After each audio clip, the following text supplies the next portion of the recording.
Hello, my name's Andy King. I'm the Training and Standards Manager at Trend Tool Technology, and I'm here today to talk you through our brand new strike jig, which will fit an array of strikes like these, all these strike plates here.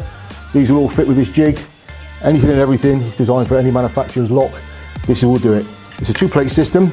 This lower plate here, this does the actual strike itself, and this plate overlays on top, and this bit does the mortise part itself, which takes either the dust box, or if it's just an open void like so, or if it's a welded back box like so, this will do all of those measurements as well. If you're on board with our hinge jig system, this allows you to just move from one to the other smoothly without any changes to your ratchet setup. It works identical to that. The idea of this is to make it foolproof, easy as possible for the end user every single time. So when you're setting up, all you're doing is getting your faceplate. The most critical part is all your measurements are taken off this back area here. So where the strike comes in on this position, it's taken off the back edge here. That is where all your calculations come from.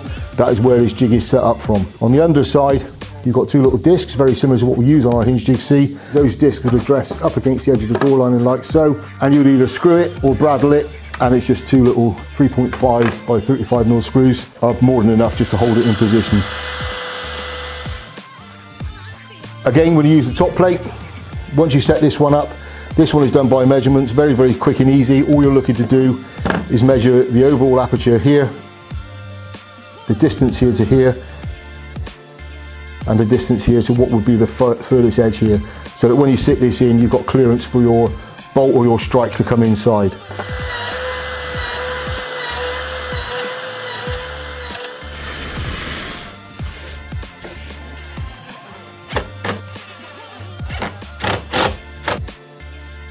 So these jigs are available soon to ITS, and that's www.its.co.uk.